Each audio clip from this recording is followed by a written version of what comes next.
Hey everybody, this is Giancarlo Alino reporting for Sportskeeda MMA, and I'm happy to be joined by my guest here who's returning here to talk about her upcoming fight. She makes her return at UFC Vegas there on April 5th. She is Diana Belbita. How you doing, Diana? Hi, I'm good. I'm happy to be here. I was thinking, when are you gonna text me or call me to ask me to join you and talk a little bit? And Diana, this is a big fight for you. You've been out for a while there. UFC Vegas 105 at the Apex.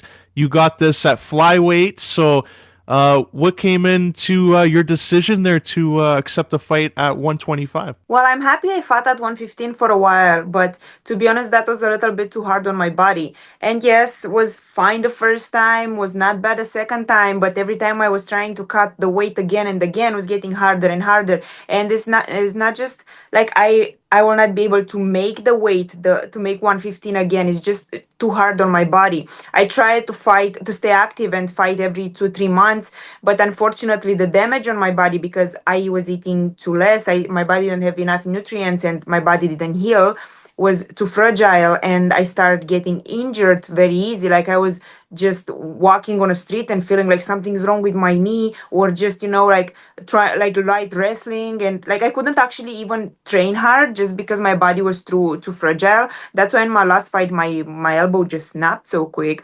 So it's not a decision, it's not something that I made because I was not comfortable making 115. It's because it was too hard on my body.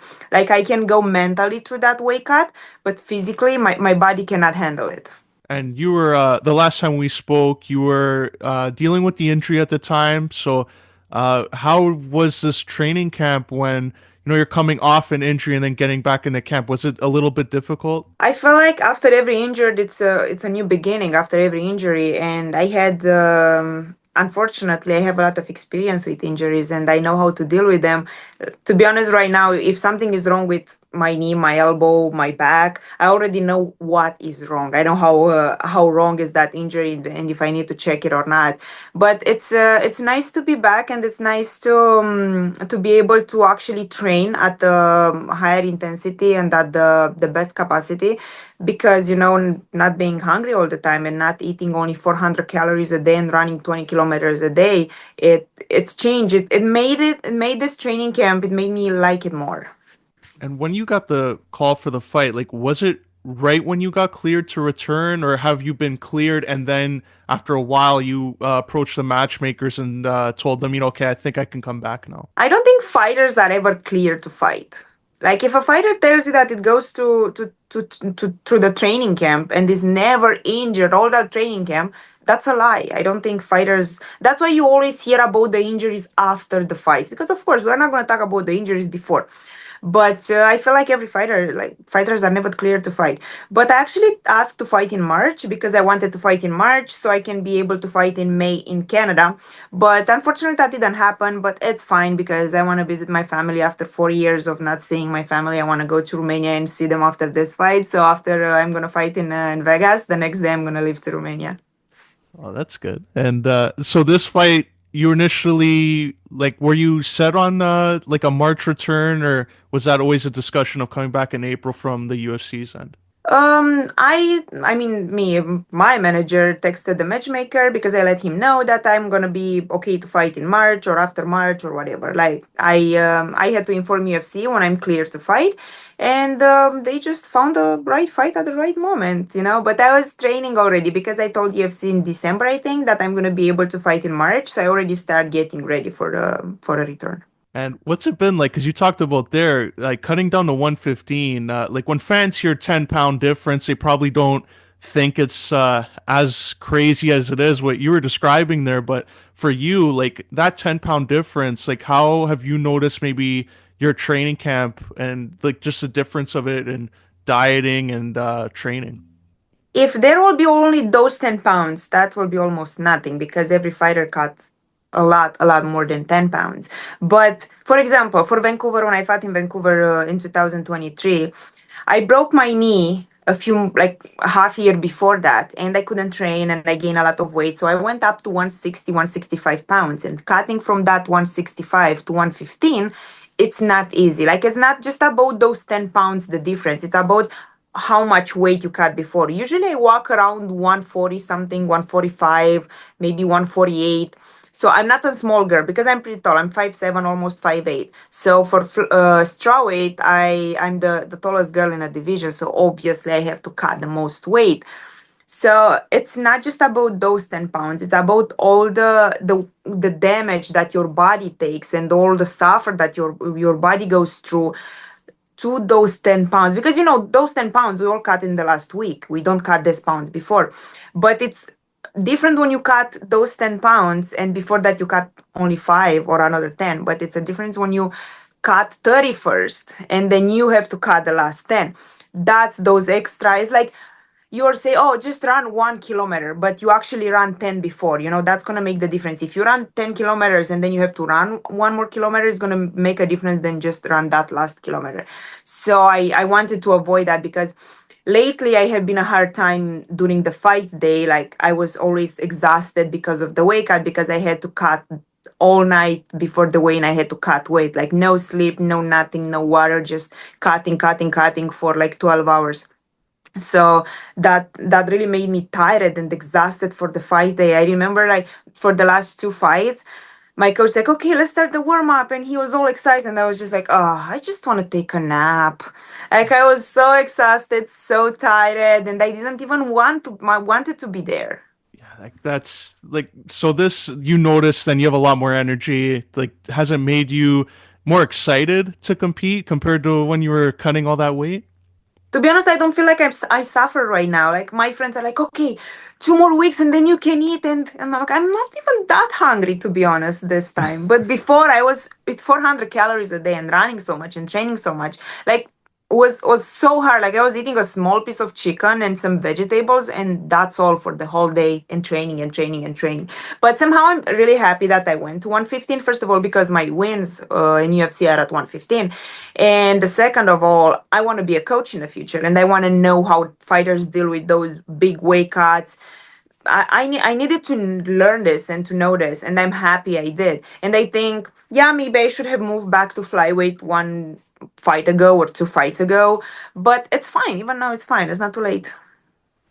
And this fight now, because it's at flyweight, like, do you think that it might lead to you being more active? Or I even heard some rumblings here that it might be your last fight. Like, do you think you'll change your mind if you go out there and have a great performance?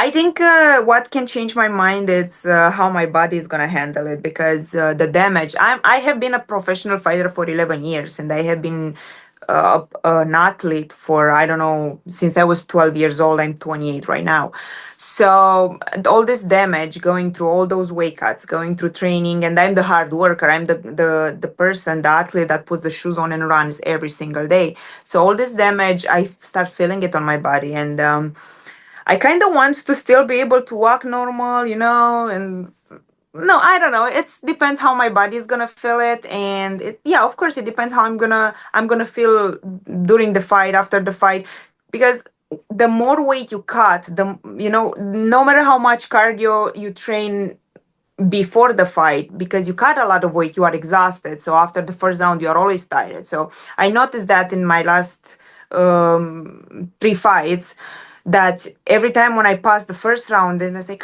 why is my cardio bad? Because I run all the time, I train all the time, I sprint all the time, but it's just because of the weight cut, because my body was already exhausted and didn't have the time to recover.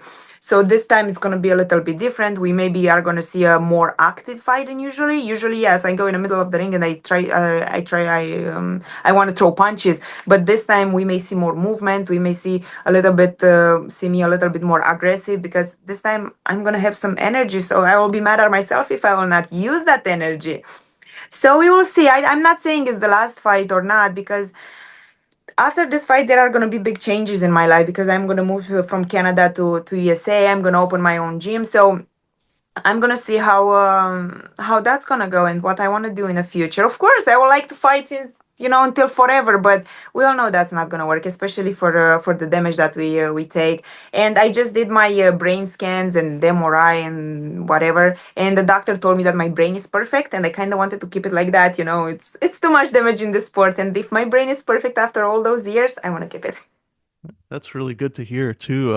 And you just mentioned there you're going to be moving from Canada to the US and open a gym there. Is it MMA gym or are you focusing on maybe another martial art that you want to get into training for? It's gonna be an MMA gym, but I want to be all martial arts. Like, of course, I will be focused. My part is to be focused a little bit more on striking, on Muay Thai. I'm not a fan wrestling and Jiu-Jitsu, so there are gonna be other people dealing with that part. I'm not. I'm okay. I don't want to do everything and take credit for everything. So yes, it's gonna be an MMA gym. I'm trying to bring Muay Thai to Indiana. Indiana, yeah, Indiana is the state. So yeah, let's see how that's gonna go. It's really exciting because I'm 28 years old and I kind of want to start having my life all together and see how that works. Is that something you've always wanted to do? Like get into coaching? Like when did that really like come up for you that you be something that you'd want to enjoy in the future?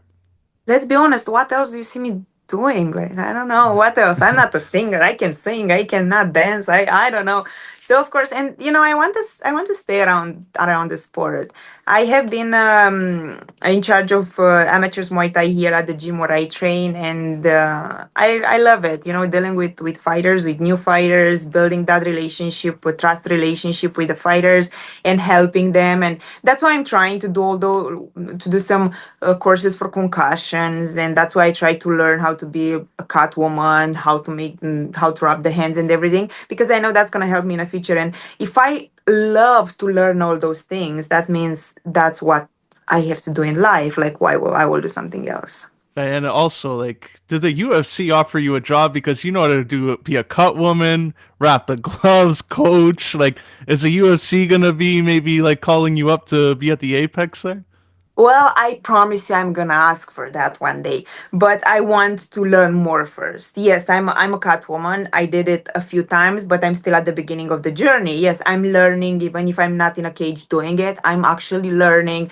So I want to learn more, and then of course I'm gonna ask them. I'm gonna be like, "Yeah, I'm back." That's great. And You can imagine one day to be the cat woman for my former opponents. oh yeah, That that would be would be funny. great. That would be great. Yeah. And your opponent coming up here, your return to flyweight was like this initial opponent that they offered you to face, or like was Diana Barbosa one that came up a little bit after towards the date? First they offered me somebody else at the end of the March, but at 115, and I said yes, I love the matchup, but I cannot make 115. So if the girl wants to go up to flyweight, I'm of course open to fight anybody. I don't really care. And I don't know what was the discussion between UFC and that girl, but they came up with another name, which was I kind of had a feeling before. Let's be honest, I kind of have a feeling like in December, kind of, I was looking around what girls are at flyweight because I didn't watch flyweight for a while. Like I used to watch strawweight, and I saw Dione Barbosa, and I'm like, I don't know why, but I have a feeling that me and her are gonna meet in the future, and I kind of expected it, so I was ready for it. Of course, I'm not gonna. When UFC asks you to fight somebody, if you want to fight somebody, of course they asking if you are okay with the matchup, and I'm never gonna say no. Like when my manager tells me like, "Oh, they offer you a fight, is this girl?" I'm like, "Well, whatever, just say yes. I don't care." Like one thing, like you can blame a lot of things on me, but you cannot tell me that I don't take any fight. Like I fought Carolina, I fought Molly twice. I never cared. Like I'm like whatever he is in front of me, I'm gonna fight because I won fights that I should have lost, and I lost fights that I should have won. So I don't believe in matchups. So I'm gonna pick my fights. I hate people that pick their own fights. So it wasn't like something where like you wanted a ranked opponent going up, or like they asked you, okay, we only have this fighter available type of thing. Like it was pretty much like you were open to anything at flyweight. Yeah, I don't really care to be honest about ranked opponents. Like I don't see myself right now in a position to ask for a top 15 or top 10 because I am not there. Yes, it was the time when I fought Carolina, which she was on top 15, and I love it. I'm happy, whatever. But at this moment, I don't think I'm in a position to ask for a top 15 or top 10. When I'm going to be in that position, if that's going to happen, I'm going to ask for it. But right now, I feel like this is a fair matchup. I have a little bit more experience than her in UFC and out of the UFC, but I also know she's an athlete before she's an MMA fighter. So I feel like it's a pretty fair matchup. It's great. Looking forward to seeing that on April 5th. And I just want to transition a little bit, ask your thoughts on some of the big news in the UFC because last time we spoke, Alex Pereira was, I think he was two fights into his three fights in those short amount of time, and he was knocking everybody out. He unfortunately, his title reign came to an end there. But what are your thoughts on Magomed Ankalaev dethroning Alex Pereira?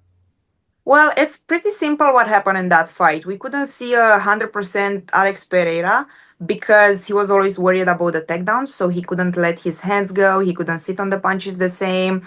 And at the same time, I'm gonna be honest, Ankalaev surprised me because he stayed the first 3 rounds. He just was striking with Pereira. I actually expected him to just try to take him down in the first round. I was also surprised that actually Pereira had a really really good wrestling defense. Like if you have somebody like Ankalaev that cannot take you down, that is big. I really if they will rematch, I feel like will be a little bit different because Pereira will not be like will believe in himself a little bit more on his wrestling.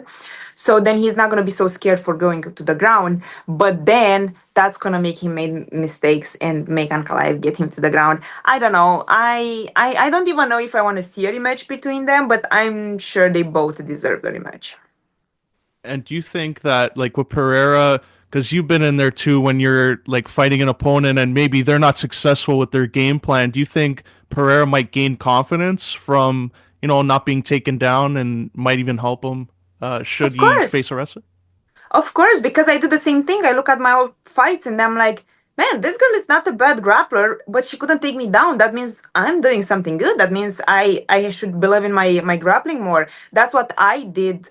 I think a week or two ago, I watched my few last fights, and I'm like, I watched the fight with Carolina the most, and I'm like, she tried to take me down and she couldn't. I was actually the one that scored the takedowns on her, and I'm like, then maybe I should believe in myself a little bit more, and maybe I should try to be a little bit more aggressive with my grappling because before I came to UFC, I was the grappler because I came from judo. So I was the grappler, I was the one throwing people, and then because I kind of started learning more about wrestling and of the danger of the mistake that I was making coming from judo, I lost a little bit my confidence on my takedowns because I understand that it's dangerous to turn the back to your opponent and stuff. But watching my fights, watching the fight with Carolina, gives me confidence, and I'm sure that's gonna give Pereira a lot of confidence. You have a wrestler like Ankalaev that cannot take you down. That means you're good. Definitely. And we even saw Justin Gaethje come back and have a big win there. And that whole lightweight title picture right now, they have Charles Oliveira, they have Justin Gaethje, Armin's there, and Ilia Topuria coming up. So if you were the matchmaker, who do you think should fight Islam Makhachev next? I think Ilia Topuria should fight Arman Tsarukyan for the title eliminator fight. I think that's the right fight. I understand that Islam Makhachev doesn't want Ilia just to come up a weight class and fight for the title, even if I think he deserves it. He proved a lot at the lower weight class, so I think he deserves it. But still, we still have Arman in a story in a picture, and you cannot just leave him away. So then I really think Ilia Topuria should fight Arman, and then the winner should fight Makhachev. And like Ilia Topuria has been another one like Pereira, where he had that big year beating Volkanovski and beating Holloway. Do you think he could take out Islam Makhachev if they meet at 155 pounds? It's a little bit hard to say because Islam, it's a different story. Islam, it's a different level, and also Topuria is not that big compared with Islam. I feel like Islam is gonna use his size, and he's good. Like I can't even say he's a wrestler. Like I usually don't like to watch wrestlers fighting MMA, but Islam, it's a different story because he's very entertaining, even if he's a wrestler. So he does all those small tricks that makes the fight and make the fight entertaining. And I really think he's gonna find a way to win no matter what. I like Ilia Topuria. He definitely surprised me. I hated him after he knocked out Holloway, but whatever. He's good. Like I really think that's gonna be a really good matchup, Islam versus Topuria, but I still think Islam is gonna win, and I don't see somebody beating Islam soon. Yeah, I'm with you. A lot of fans that I've talked to after the Max Holloway, like they love that Topuria went in and did that, but like Max Holloway, it's like everyone's I favorite fighter. know, So it's I one of those know. things. Another one too, because Alex Pereira lost, like there was a lot of talk of the heavyweight potential title fight with Aspinall or Jones, but now that that's out, it looks like Jon Jones, Tom Aspinall is the fight to make. Who do you have as an early prediction for that fight? Jon Jones.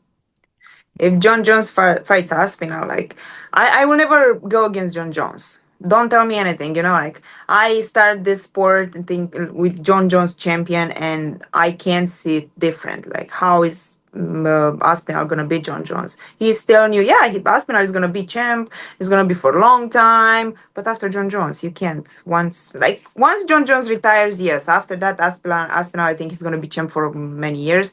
But right now, I don't think he can beat him. I don't think he can beat Jon Jones. And also, I do not think it's a good idea for Alex Pereira to go up a weight class because he already went up a weight class. That's a big difference. Yeah. It's enough. And before we wrap up here, Diana, and let you go, how can our viewers here at Sportskeeda MMA stay up to date with everything you're doing and follow you on social media? Yes, just follow me on Instagram, Diana Belbita on Instagram. If you follow me on Twitter, don't get too mad if I post a lot of jokes because that's what I usually do. On TikTok, I usually post more in Romanian, but I post a lot of funny videos. So Instagram is the main platform. Highly recommend that follow. And Diana, really appreciate you sharing your time and coming on here again to talk about your upcoming fight and wish you all the best. Thank you for inviting me. Thank you so much.